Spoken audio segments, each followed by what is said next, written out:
Ján Krstiteľ, syn Zachariáša a Alžbety, len o pár mesiacov starší od Ježiša, jeho vzdialený príbuzný. Dokonca aj Herodes bol presvedčený, že Ján je muž spravodlivý a svätý. Dodám len, že spravodlivý je v biblickom jazyku často synonymom slova čnostný. Počúvate podcast náboženstva pre dospelých a dnes si niečo povieme o čnostiach, ktoré sú dôvodom, že Ján je mocný a Ježiš mocnejší.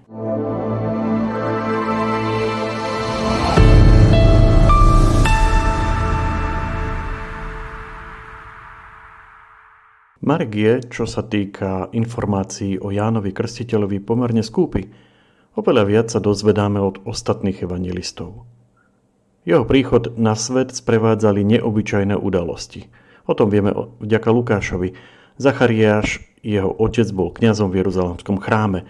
Práve prinášal obetu, keď sa mu zjavil anjel Gabriel s radosnou správou, že sa mu narodí syn. Vzhľadom na svoj vek a manželkyn vek plus fakt, že o dieťatko sa pokúšali celé roky a nič, považoval Zachariáš videnie zrejme skôr za niečo, čo sa zrodilo v jeho hlave. Ale anjel ho upozornil, že na znamenie pravosti videnia onemie. A stalo sa. Zachariáš stratil reč. A mal 9 mesiacov na to, aby rozlíšil, čo je jeho túžba a čo je Boží priamy zásah. Prehovoril až potom, ako rozhodol, že jeho syn sa bude presne podľa anjelových pokynov volať Ján. Ján, Jochanan, je hebrejské meno s významom Boh je milostivý. Keď mal Ján, ktorý sa čoskoro stal známym ako krstiteľ plus minus 30 rokov, teda niekedy okolo roku 27, prišiel do pustatiny, aby na brehu rieky Jordán, kúsok od mŕtvého mora, hlásal príchod Mesiáša. Vyzýval na pokánie a krstil ľudí. Kde bol dovtedy, to nevieme. Niektorí odborníci sa domnievajú, že mohol byť členom alebo sympatizantom esenskej komunity v Qumráne. Bola to židovská asketická sekta, ktorá vznikla v 2. storočí pred Kristom. Jej zakladateľom bol neznámy kňaz, ktorý sa stával do opozície proti veľkňazovi Jeruzalemského chrámu a jeho kňazstvu.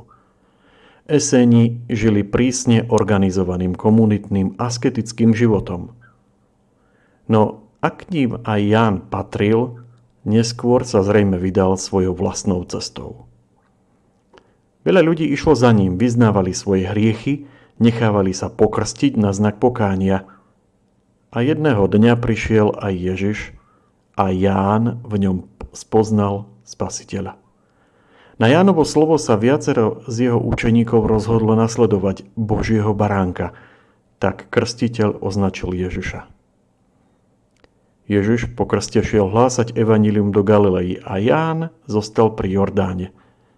Pretože napomínal vtedajšieho kráľa Herodesa pre jeho nemravný a hriešný život, Herodes ho dal uväzniť a neskôr na žiadosť svojej nezákonnej manželky Herodiady a jej dcery Salome vo väzení popraviť. Túto časť krstiteľovho života podrobne opisuje evanjelista Ján. Nečudo, veď pôvodne bol aj on jedným z jeho učeníkov. No a Matúš zas uchoval vzácnu Ježišovu poznámku na adresu Jána Krstiteľa. Veru, hovorím vám, medzi tými, čo sa narodili zo ženy, nepovstal nik väčší ako Ján Krstiteľ. A to ma privádza k prvej otázke. V čom spočíva moc Jána Krstiteľa? Veď predsa nemá armádu, vojakov ani politickú moc. Žije chudobne, je bezbranný a nakoniec ho dá Herodes, hrubo zneužijúc politickú moc, popraviť. Ale na druhej strane Ján Krstiteľ je naozaj mocný. Veď majetok, verejná mienka, pohodlie, telo či emócie nad ním nemajú moc. Žije skromne, hoci by mohol mať dobré postavenie. Neovplyvňuje ho, čo si myslia druhí. Nezlomí ho väzenie. Jeho silou sú jeho čnosti. Čo je to čnosť? Katechizmus katolíckej cirkvi hovorí, že je to trvalá a stála dispozícia konať dobro. Umožňuje človekovi nie len konať dobré skutky, ale aj dávať zo seba to najlepšie. Čnostný človek so všetkými svojimi zmyslovými a duchovnými silami smeruje k dobru, ide za ním a volí si ho v konkrétnom konaní. Cieľom čnostného života je stať sa podobným Bohu. Ján je mocný, pretože je čnostný. Je pevný, pretože čnosti sú pevné postoje. Nevzdá sa ani v kritických chvíľach, pretože čnostné správanie má trvalý charakter. Vie sa ovládať, pretože čnosti usporadujú vášne a riadia správanie podľa rozumu a viery. Takto učí cirkev. Ľudské čnosti sú pevné postoje, stále dispozície, trvalé dokonalosti rozumu a vôle, ktoré usmerňujú naše činy, usporadujú naše vášne a riadia naše správanie podľa rozumu a viery. Poskytujú človekovi ľahkosť, sebaovládanie a radosť, aby mohol viesť morálne dobrý život. Čnostný človek je ten, ktorý slobodne koná dobro. Všimnime si, ako Jána Krstiteľa charakterizuje Marek. Sme v 1. kapitole Markovho evanjelia, 4. až 8. verš. Ján bol na púšti, krstil a hlásal krst pokánia na odpustenie hriechov. Prichádzala k nemu celá judejská krajina i všetci Jeruzalemčania. Vyznávali svoje hriechy a dávali sa mu krstiť v rieke Jordán. Ján nosil odev z ťavej srsti a okolo bedier kožený opasok. Jedával kobylky a lesný med. A hlásal. Zabudnime na všetky romantické predstavy a pozrime sa na ten obrázok realisticky tak, ako ho popisuje Mark. Ján bol na púšti. Samozrejme nejde o púšť typu Sahara, veď tam je predsa tá rieka, v ktorej krstí. Zmienka o púšti je dôležitá kvôli predchádzajúcim veršom. Kvôli citácii hlas volajúceho na púšti. Skôr sa tu jedná o pustatinu, kúsok od mŕtvého mora. Proste žiadna lukratívna destinácia, ktorá by bola nejako veľmi zaľudnená. Prichádzala k nemu celá judejská krajina. No, to si ten pokoj pustovnického života asi veľmi neužil. Ján, hovorí Marek ďalej, nosil odev z ťavej srsti a okolo bedier kožený opasok. Cirkevní otcovia interpretujú Jánov odev jednak ako znak asketizmu, asi to nebolo pohodlné oblečenie, jednak ako poznávací znak proroka. Markov opis Jánovho oblečenia pripomína to, ako v 2. kapitole knih Kráľov popisujú Eliáša. Muž v srstenom plášti a cez bedrá opásaný koženým opaskom. Byť oblečený v plášti zo zvieracej kože bolo rozlišovacím znakom proroka. V knihe proroka Zachariáša je zmienka o tých, ktorí chcú zatajiť, že sú prorokmi, aby oklamali, neoblečú si srstený plášť. A napokon kobylky a lesný med. Ku celkovému obrazu pridávame ešte stravovacie návyky Jána Krstiteľa. Máme pred sebou muža vychudnutého, hladného, nervózneho, pretože hladný muž je určite nervózny muž, divne oblečeného, ulepeného od medu a dopichaného od včiel. Inak ten med je tam asi skôr ako odkaz na zasnúbenú zem, ktorá oplýva mliekom a medom. Ťažko si predstaviť, že by sa Ján reálne dostal k medu každý druhý deň. No úprimne, ak za človekom s takýmto zjavom prichádzajú ľudia a zdôverujú sa mu so svojimi hriechmi, ak sú ochotní znášať jeho tvrdosť, musí byť za tým niečo viac. Pretože neviem ako vás, ale mňa by to, čo hovorí Marek, od putovania za Jánom Krstiteľom skôr odradilo. Ak ľudia idú napriek tomu všetkému za ním, je to možno preto, že ten chlap z pustatiny má v sebe niečo výnimočné. Čo je to? Myslím, že je to moc čností. Práve vďaka tomu jeho zjavu dobre vidno, že má moc nad svojimi očami, ušami, rukami, nohami. No veď posúďte sami. Napríklad také oči. Ján Krstiteľ je mocný, pretože dokáže ovládať svoje oči. A my? Vždy, keď pozeráme na to, čo nie je určené pre nás a nedokážeme odvrátiť zrak, Vždy, keď zatvárame oči pred nespravodlivosťou, vždy, keď nechceme vidieť, čo je našou povinnosťou, alebo vždy vtedy, keď sme len zbytočne zvedaví. Vždy vtedy sme slabí a nemáme moc nad svojimi očami. Alebo uši. Ján Krstiteľ je mocný, pretože dokáže načúvať ľuďom aj samote. Vždy, keď nepočúvame, keď sa rozptylujeme a sme nepozorní, alebo keď venujeme svoju pozornosť tomu, čo vlastne za pozornosť nestojí a nevieme s tým prestať. Ukazuje sa, že sme slabí a nemáme moc nad svojim sluchom.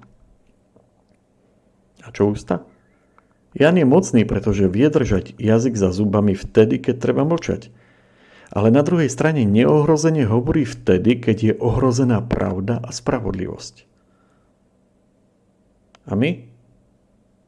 Pri každom vulgarizme, pri každom klamstve, pri každom odvrknutí, nadávke, frflaní, pri každom mlčaní v momente, keď sa treba zastať slabých a odstrkovaných, vždy vtedy sa môže ukázať, že nemáme moc nad svojimi ústami.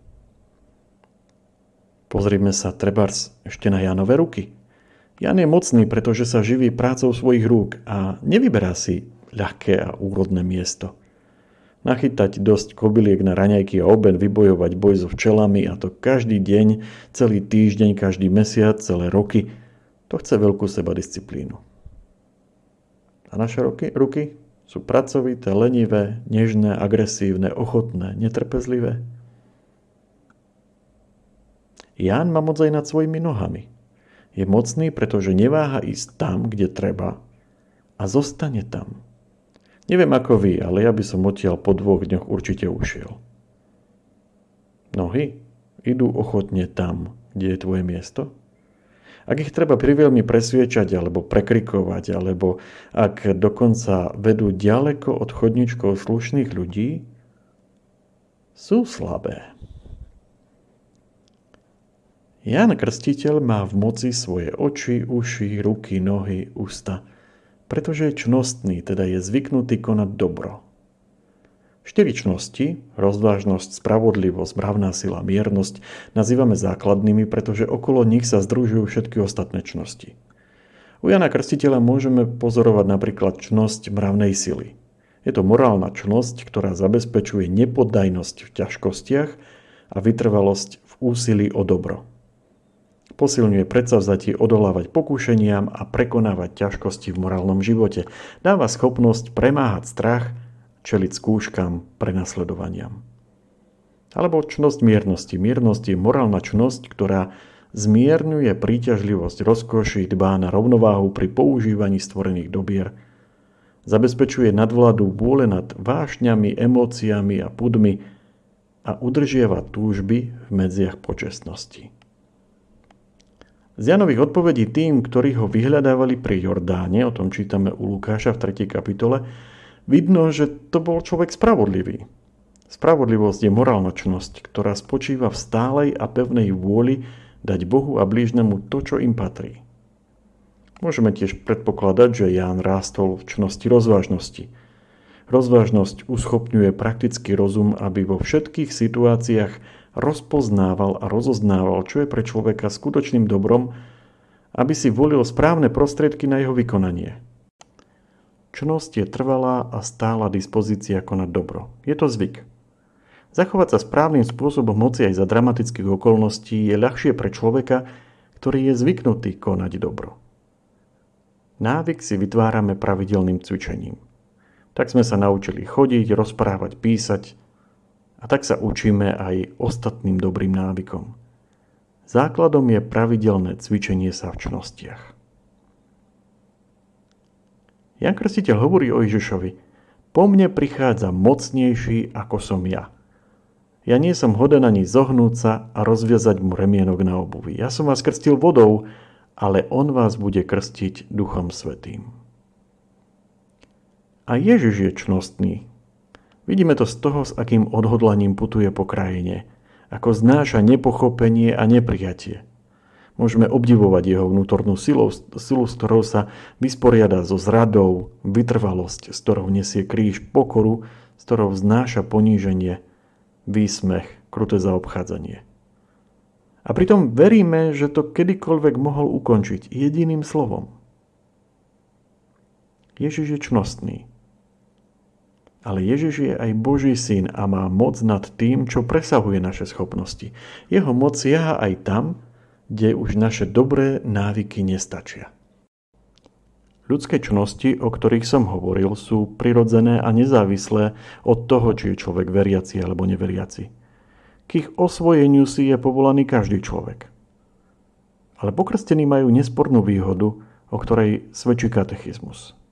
Najsvätejšia Trojica totiž dáva pokrstenému posväcujúcu milosť.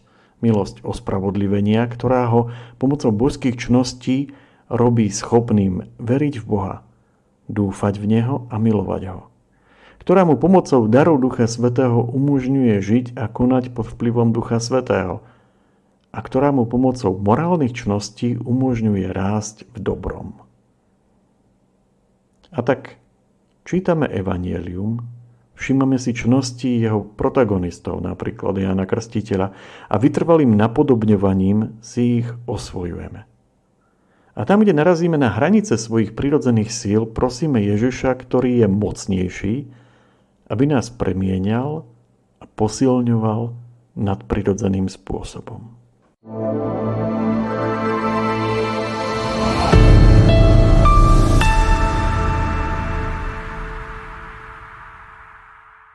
Dobrotivý Bože, Ty si poslal svätého Jána Krstiteľa, aby pripravil starozákonný ľud na príchod Ježiša Krista.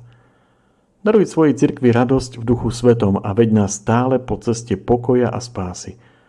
Skrze nášho Pána Ježiša Krista, Tvojho Syna, ktorý je Boh a s Tebou žije a kráľuje v jednote Ducha Svätého po všetky veky vekov. Amen.